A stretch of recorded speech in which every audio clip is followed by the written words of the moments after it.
The screaming started at exactly 3:47 p.m. on a Tuesday afternoon, piercing through the gentle hum of Westfield Shopping Center like a siren cutting through silence. Sarah Martinez felt her blood freeze as armed security officers surrounded her family near the food court, their hands hovering over weapons, while her 12-year-old son David clutched his sensory comfort toy, a small, weighted dinosaur that had helped him navigate the overwhelming world of autism for 6 years. Everyone back. Everyone back now. The lead security officer's voice boomed across the marble floors as shoppers scattered like startled birds. We have a potential threat situation. David's hands began their familiar dance of self-soothing, the tiny green dinosaur moving in repetitive patterns that meant safety in his silent world. He had no words for the chaos erupting around him, no understanding of why strangers were shouting, why his mother's face had turned pale with terror, why his father was raising his hands in surrender. 30 feet away, Karen Whitmore stood with her phone still pressed to her ear, her voice shrill with manufactured urgency. Yes, I'm absolutely certain the child is carrying some kind of device, and his parents are acting suspicious. They were whispering and looking around nervously. This is exactly what we learned about in those Homeland Security presentations. The transformation of an ordinary afternoon into a nightmare had taken less than 15 minutes. The Martinez family had arrived at Westfield for their weekly routine, a carefully planned excursion that helped David practice social interactions in a controlled environment. They had visited the same 3 stores in the same order: the bookstore, where David could flip through picture books about dinosaurs; the toy store, where he could touch different textures; and finally, the food court, where they would share a pretzel while practicing eye contact and simple communication. Sarah had been a special education teacher for over 15 years before David was born, and she understood better than most how crucial these small victories were. Each successful trip to the mall represented months of preparation, social stories, and patient practice. David's backpack contained his communication device, snacks for blood sugar regulation, noise-canceling headphones, and his collection of sensory tools that made the world bearable. The day had been going remarkably well. David had successfully ordered his own drink using his tablet, making eye contact with the cashier for nearly 3 full seconds, a breakthrough that would have made Sarah cry with pride under normal circumstances. He had even tolerated the busy atmosphere longer than usual, watching the other children play in the small play area with what might have been curiosity rather than fear. That's when Karen Whitmore had first noticed them. Karen was not a regular at Westfield, but she approached every public space as if she were its appointed guardian. At 52, she had cultivated an persona of vigilant citizenship that she wore like armor against her own insecurities. Her divorce had been finalized 6 months ago. Her adult children rarely called, and her real estate career had been struggling since the market downturn. But here, in public spaces, she could matter again. She could be important. She had first spotted the family while waiting in line at the coffee shop, her attention immediately drawn to David's stimming behaviors. The way he moved his hands, the way he avoided eye contact, the way he seemed to be in his own world, it all looked suspicious to someone who had been consuming too many crime documentaries and social media fear-mongering posts. When David pulled out his weighted dinosaur and began his comforting routine, Karen's suspicion crystallized into certainty. The object was unfamiliar to her, and in her mind, unfamiliar meant dangerous. She began watching the family with the intensity of a predator, noting every gesture, every whispered conversation between the parents, every moment when David's behavior seemed abnormal. Sarah had been helping David navigate a particularly overwhelming moment when the crowds became too loud. She knelt beside his chair, speaking in the gentle, reassuring tone that always helped him regulate. It's okay, buddy. Just breathe with me. In and out. Feel your dinosaur. Remember how heavy and smooth he is. To Karen, this looked like coaching, like preparation, like the kind of conversation terrorists might have with their child accomplices. The security response was swift and overwhelming. Within minutes of Karen's 911 call, 6 officers had arrived on scene, followed quickly by local police and eventually federal agents. The mall's emergency protocols kicked in automatically, triggering announcements that sent hundreds of shoppers fleeing toward exits. David, overwhelmed by the sudden noise and chaos, began to shut down in the way that his parents had learned to recognize and manage. His body went rigid, his breathing became shallow, and he retreated into the safe space inside his mind where the world couldn't hurt him. But to the officers surrounding them, his stillness looked like defiance or concentration, the behavior of someone preparing for violence. "Sir, I need you to step away from the child and keep your hands visible," the lead officer commanded Miguel Martinez, David's father. Miguel, a civil engineer who had spent the last 12 years learning to advocate for his son, kept his voice steady despite the trembling in his chest. "Officer, my son has autism. He's nonverbal, and he's having a sensory overload. That's why he seems unresponsive. I need to help him regulate, or this situation is going to get much worse for everyone." "Do not approach the child.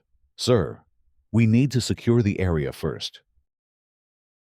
Sarah felt the familiar surge of protective fury that every special needs parent knows intimately. "His name is David, not the child. He's my son, and he's scared. Please, just let me help him. He doesn't understand what's happening." But the officers had been trained for terrorism, not autism. They saw a potential threat that needed to be neutralized, not a vulnerable child who needed comfort. The weighted dinosaur, which had brought David peace for years, had become evidence of potential danger in their eyes.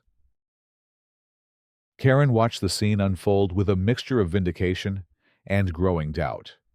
The family's behavior wasn't matching her expectations of guilt or aggression.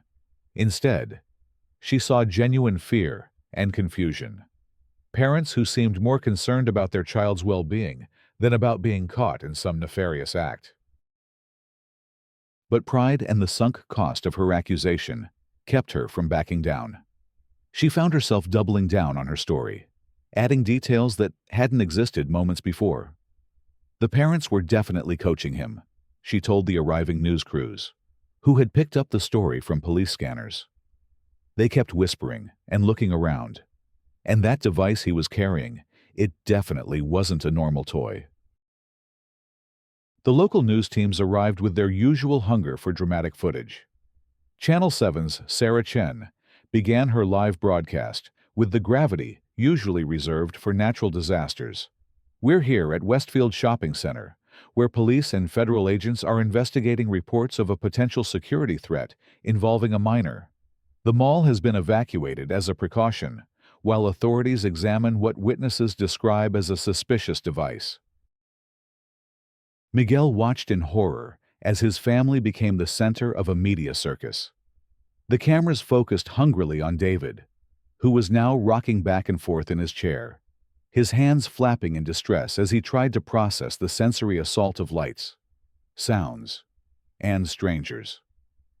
Miguel knew that this footage would follow his son forever, that this moment of vulnerability would be preserved and shared and judged by people who had never tried to understand what it meant to navigate the world with autism. The bomb squad arrived 23 minutes after the initial call, their heavy equipment and protective gear adding another layer of terror to the scene. David's dinosaur, which had never been more than 6 inches long and weighed less than a pound, was treated with the same caution as an improvised explosive device. Specialist Janet Rodriguez had been with the bomb squad for 8 years and had seen every kind of suspicious package imaginable. But as she approached the small green toy, her trained eye immediately recognized what she was looking at. The seams were clearly machine-stitched. The weight distribution was uniform, and the material was obviously soft fabric. This wasn't a device, it was a therapeutic tool. Control. This is Rodriguez. She spoke into her radio with barely contained frustration.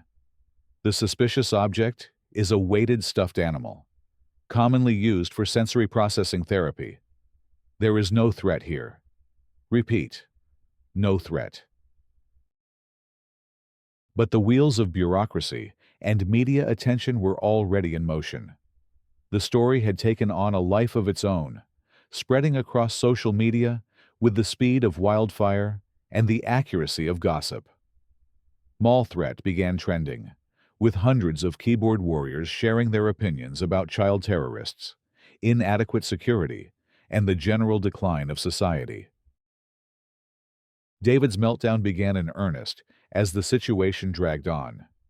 Without his comfort toy and surrounded by chaos, his carefully developed coping mechanisms failed him completely. He began to hit his head against the chair, a self-injurious behavior that he hadn't displayed in over 2 years. Sarah lunged forward to comfort him, only to be physically restrained by an officer who interpreted her movement as potentially threatening. "Please!" she screamed, her voice breaking with desperation. "You're making it worse. He needs his routine. He needs his toy. He needs to feel safe. You're traumatizing him." The crowd of onlookers had grown, despite the evacuation orders. Some watched with genuine concern, others with the morbid curiosity that draws people to car accidents. Many were recording with their phones, turning David's worst moment into content for their social media feeds. Among the crowd, Jennifer Walsh recognized the family immediately. Jennifer worked as a behavioral therapist at the local autism center, and she had consulted on David's case 2 years ago. She had seen him progress from a completely nonverbal child who couldn't tolerate being in public to someone who could navigate social situations with support and structure. Jennifer pushed through the police line with the authority that comes from professional confidence. "Officer, my name is Jennifer Walsh, and I'm a licensed behavioral therapist. I know this family personally, and I can verify that the child has autism spectrum disorder. What you're witnessing is a severe sensory meltdown, not aggressive behavior." The lead officer turned to her with relief that bordered on desperation. The situation had spiraled far beyond anything in his training manual. "Ma'am, we need to follow protocol, but if you can help us understand what we're dealing with here, I'd appreciate it." "That little boy has never hurt anyone in his life," Jennifer said firmly. "He's nonverbal, which means he processes the world differently than we do. All of this noise and chaos and strangers touching him, it's probably the most terrifying experience of his life. And his comfort object. That dinosaur you've confiscated. It's a weighted sensory tool. It helps him regulate his nervous system. Without it, he's going to continue melting down. And there's nothing anyone can do to stop it, except give him back his toy and let his parents comfort him." Meanwhile, Karen found herself in an increasingly uncomfortable position. The news cameras had found her as the concerned citizen who had reported the threat, and now she was being interviewed live by Sarah Chen. "Can you describe what you witnessed that made you concerned enough to call 911? Sarah Chen asked, her microphone thrust toward Karen's face. Karen suddenly found herself the center of attention in a way she hadn't fully anticipated. The words came out in a rush, each one digging her deeper into a narrative she was starting to doubt herself. Well, the child was acting very strangely, not responding normally to his parents. And they were whispering and looking around nervously, like they were planning something. The device he was carrying didn't look like a normal toy to me. Did you see any wires or components that suggested it might be dangerous? Karen hesitated. In truth, she had barely gotten a close look at the dinosaur. Her suspicions had been based on assumptions and fears, rather than concrete observations. It just seems suspicious, she said finally. Better safe than sorry. Right. Back at the security cordon, Miguel was fighting to maintain his composure as he watched his son suffer. 12 years of advocacy had taught him how to navigate systems and bureaucracies. But nothing had prepared him for this level of public humiliation and institutional incompetence. "Officer," he said, his voice tight with controlled anger. "My son has been in therapy for autism since he was diagnosed at age 4. His sensory processing disorder means that situations like this can cause him physical pain and psychological trauma that can last for months. Every minute you keep us here is making his condition worse. I have documentation of his diagnosis, therapy records, medical recommendations, whatever you need to verify our story." The officer looked around at the scene. He was trying to manage the media crews, the confused shoppers, the distressed family, the growing crowd of onlookers. Nothing about this felt right to him, but protocol demanded that they follow through with the investigation. Dr. Patricia Williams arrived at the scene 45 minutes after the initial call. As David's developmental pediatrician, she had been contacted by Jennifer Walsh and had immediately driven to the mall. She carried with her David's complete medical file, including brain scans, behavioral assessments, and detailed documentation of his autism spectrum disorder diagnosis. "I'm Dr. Williams, and I'm this child's physician," she announced with the authority that comes from 3 decades of medical practice. "I need to examine my patient immediately. He's displaying signs of severe sensory overload, and if this continues, he could injure himself permanently." The federal agents who had arrived to assess the terrorism threat looked at each other with growing embarrassment. Agent Martinez, no relation to the family, had been with the Bureau for 15 years and had seen genuine threats and false alarms. Everything about this situation screamed false alarm. But the media attention meant they couldn't simply walk away without following procedure. "Doctor, we need to complete our security assessment first," Agent Martinez said diplomatically. "But if you can provide documentation that supports the family's story, it would help us expedite the process." Dr. Williams opened David's file and began reading from his most recent evaluation. David Martinez, age 12, diagnosed with autism spectrum disorder, nonverbal, with sensory processing disorder, and moderate intellectual disability. Therapeutic interventions include weighted sensory tools for regulation, structured routines for anxiety management, and limited exposure to high stimulation environments. Current medications include... She continued reading a list of details that painted a clear picture of a child who needed support, not suspicion. The crowd began to shift as the truth became apparent. Some of the onlookers started to look ashamed of their earlier excitement, realizing they had been witnessing the public humiliation of a vulnerable child and his family. Others began to direct their anger toward Karen, who had become increasingly isolated as the fiction of her terrorism report crumbled. Sarah Chen, still broadcasting live, began to adjust her narrative as the facts became clear. What we're learning now is that this appears to be a case of mistaken identity, where a child with autism and his therapeutic device were misidentified as a potential threat. The family is cooperating fully with authorities, and medical professionals on scene are verifying the child's condition. Karen watched her moment of importance transform into a nightmare of public judgment. The comments on the livestream were turning against her, with viewers calling her everything from ignorant to cruel to racist. Though the Martinez family was Hispanic, Karen had insisted to herself that race had nothing to do with her suspicions. But deeper than the public humiliation was a growing sense of what she had actually done.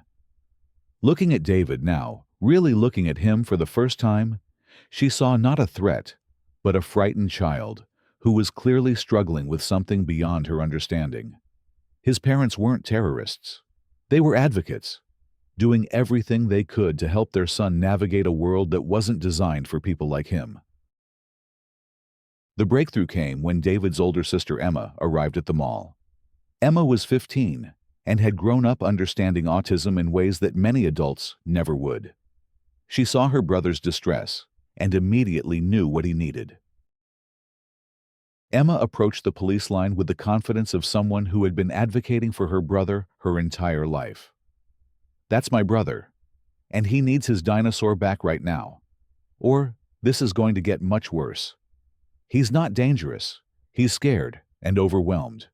And you're all making it worse by standing around talking about him instead of helping him." The lead officer looked at this teenage girl who spoke with more clarity and authority than any of the adults had managed in the past hour. "Miss, we need to follow protocol." "Your protocol is hurting my brother," Emma interrupted. "He's not a terrorist. He's a 12-year-old kid with autism who just wants his comfort toy back so he can feel safe. Look at him. Really look at him. Does he look like someone who's planning to hurt people? Or does he look like someone who's been hurt by people?" Agent Martinez made the decision that should have been made an hour earlier. "Return the toy to the child," he ordered, "and clear this area of non-essential personnel. This family has been through enough." The moment David's weighted dinosaur was placed back in his hands, the change was visible to everyone watching. His rigid posture began to relax. His breathing became more regular, and the self-injurious behaviors stopped.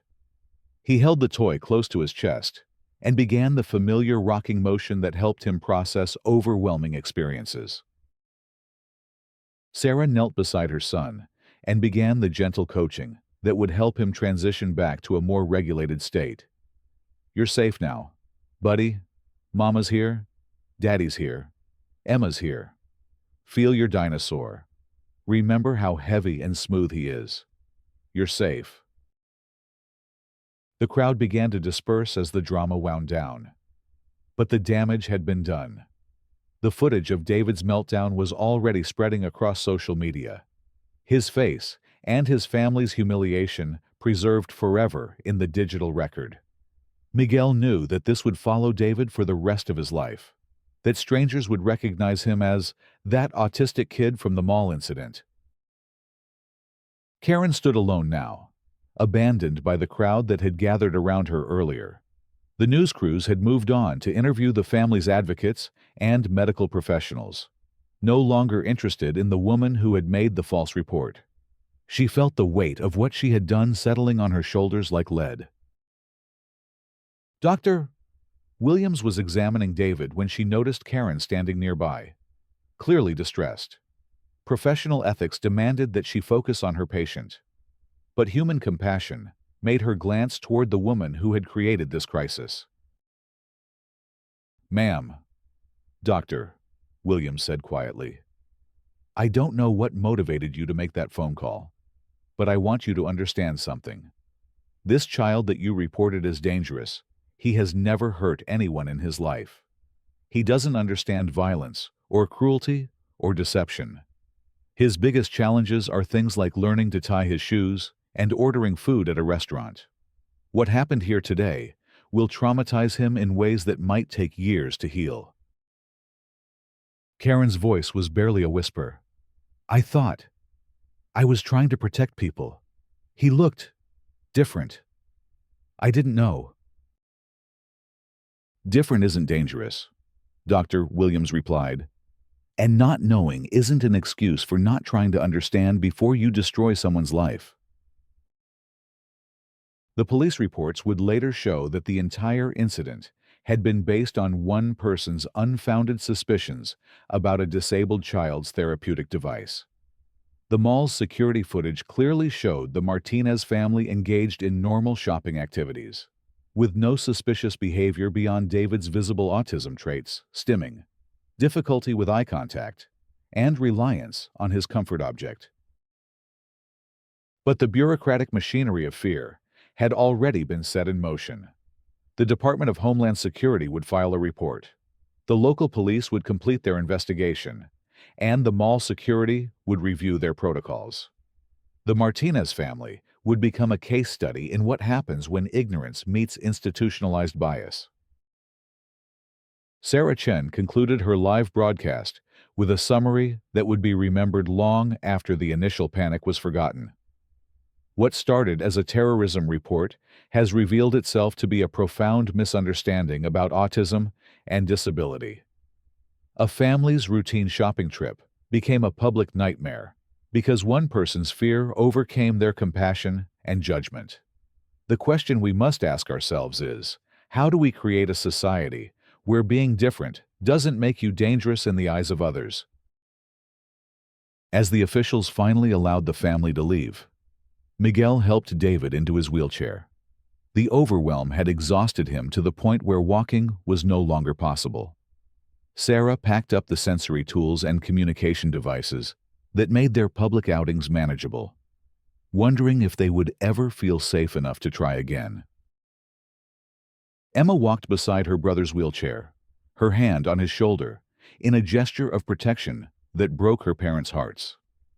At 15, she had already learned that the world could be cruel to people like David, but today she had seen exactly how cruel it could be.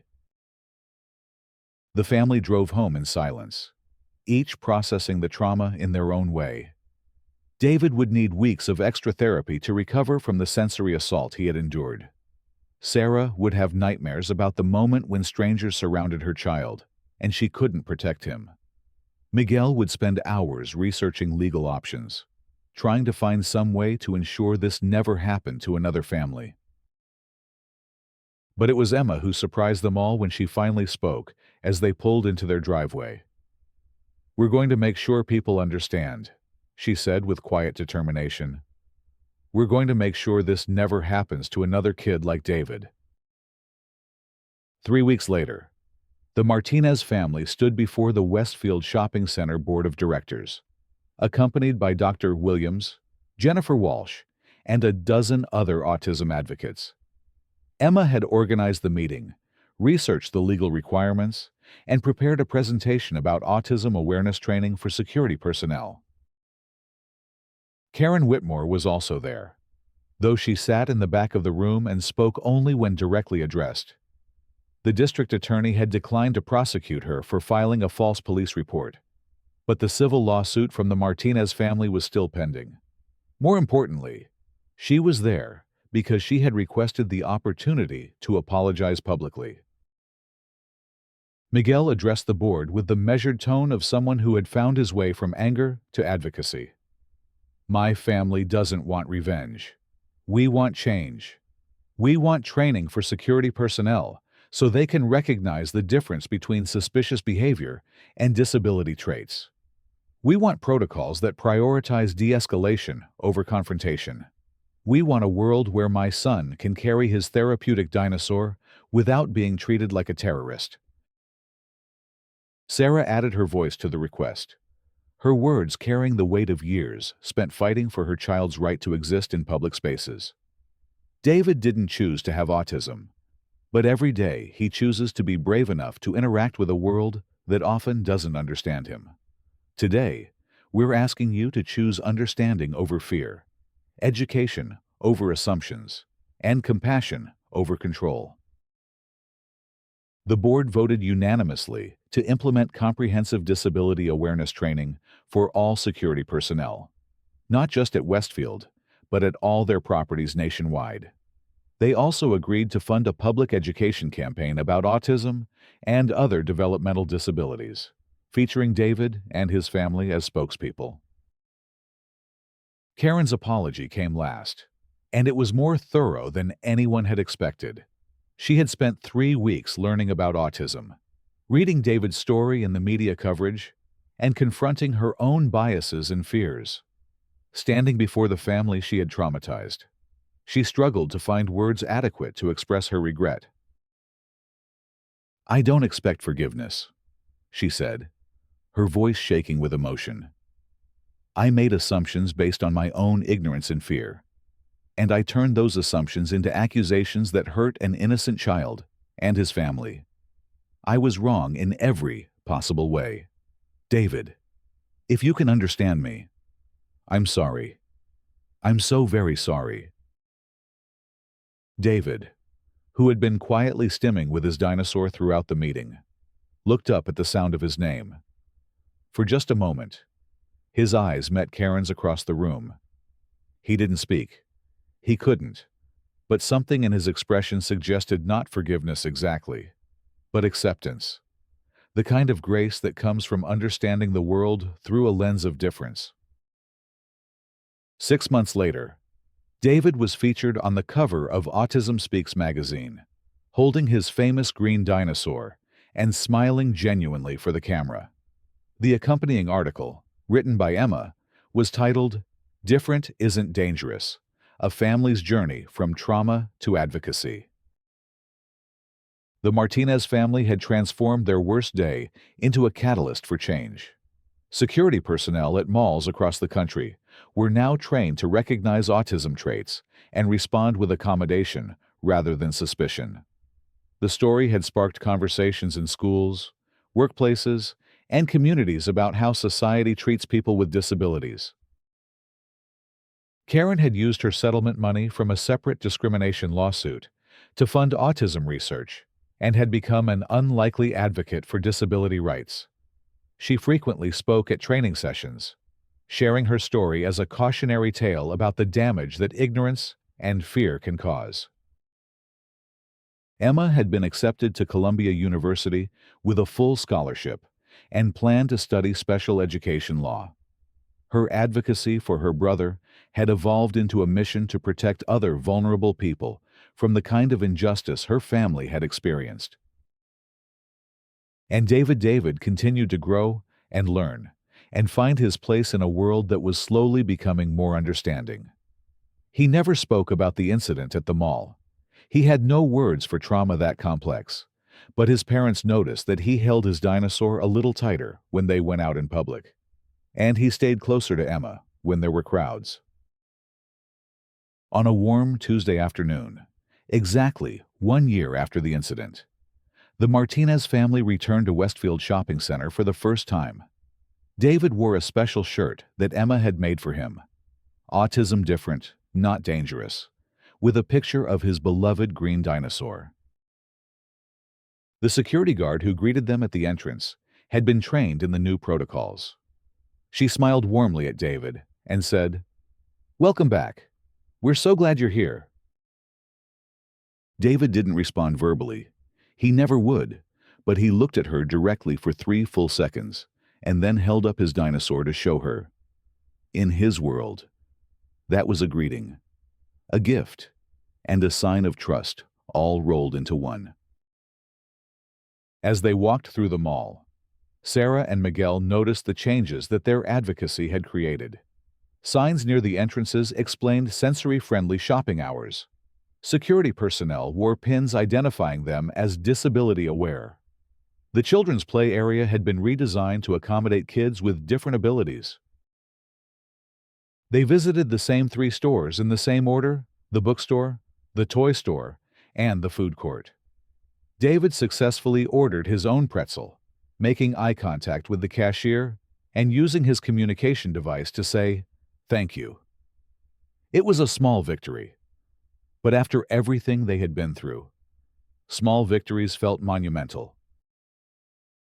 Sitting in the food court, sharing their pretzel, and watching David happily stim with his dinosaur, the family felt something they hadn't experienced in that space before: peace.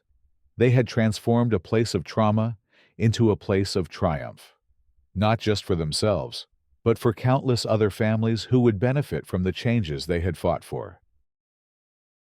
Emma looked around at the busy mall, thinking about all the different kinds of people who shopped there: families with disabled children, elderly people with mobility devices, immigrants speaking different languages, teenagers expressing themselves through fashion and music. Each person was different. Each person belonged, and each person deserved to feel safe in public spaces.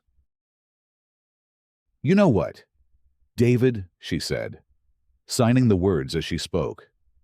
"I think we made this place better." David looked at his sister and smiled, not the polite smile he had learned to mimic for social expectations, but his real smile, the one that lit up his whole face and meant he understood, on some level, that he was loved and valued, and that his family would always fight for his right to exist in the world exactly as he was. The afternoon sun streamed through the mall's skylights, casting gentle shadows across the food court where a family sat together, sharing a pretzel and celebrating the quiet revolution they had started with nothing more than love, determination, and the courage to demand that different doesn't mean dangerous. In the end, that's all any family really wants: the right to exist in public spaces without fear, to be different without being dangerous, to navigate the world with dignity and support. The Martinez family had fought for that right and won it, not just for themselves, but for every family who would come after them, carrying their own weighted dinosaurs and seeking their own small victories in a world that was learning, slowly but surely, to be more kind.